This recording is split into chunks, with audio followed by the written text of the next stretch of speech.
बाई तोंड सांभाळून बोल. नाहीतर एकदा पिशाबून साबूत राहायचं रे तुझ्या तोंडात. अगं आता माझं तोंडच काय, पण आता मस्ती तूच सांभाळ. अगं तुझ्या बिगर मस्ती कोण सांभाळणार हाय? अरे तुला सांभाळायला तो यमराज बसलाय की वर. नरकापुरामध्ये चांगली सोय करून ठेवली तुझ्या राहण्याची. अगं तू माझ्या संघ असल्यावर माझं काय बी होऊ दे, मला त्याची पर्वा नाही.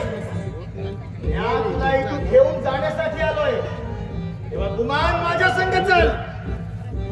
राक्षसा, न्याय, नीती, अब्रू, इज्जत याची जरा तरी जाड बळ. अरे परक्या बाईची आज मनात बाळगून शांत कशा पायी नरकाचं वाटेकरी होतो यार. नरक मुरले, अगं तू माझ्या संघ असल्यावर तो नरक सुद्धा मला स्वर्गासारखा वाटेल. दिस मी हा मोका बघत होतो,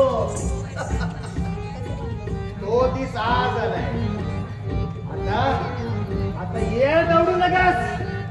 गुमान माझ्या संग चल, नाहीतर तुला बळजबरीने इथून घेऊन गेल्याशिवाय मी राहणार नाही. आलाय का एक पाऊल तरी पुढे टाक. तुझ्या रक्तानं या हिरव्या वनराईला तांबडा रंग चढल.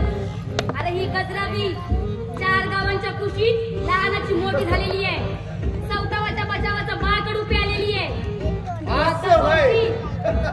तुझ्या मेलेल्या मूर्त्याची मेजवानी तिथल्या कोल्ह्या कुत्र्यांना खायला घालीन.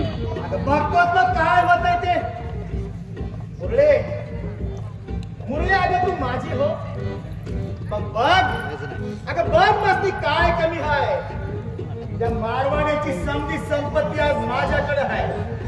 आणि त्या साहेबानं मला समज गुन्हा बी माफ केले की, म्हणून म्हणतो तू माझी हो. अगं सोन्या रुपयानं मडवून काढीन तुला. अरे आग लाव तुला सोन्या रुपयाला. आणि गुमानीतून चालता हो, आता चौथा आलेली वाघीण तशी शिकारीच्या नरडीचा घोड घेती, तशी मी नरडीचा घोड घेईन. तुझं वंगाळ सबूत ऐकत गेलोया, म्हणजे मी तुला भीतोय असं समजू नकस. गुमान माझ्या संग चल, नाहीतर मला बळजबरी करावी लागल.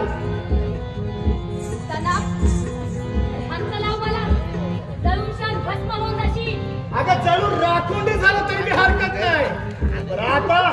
आता तुला घेऊन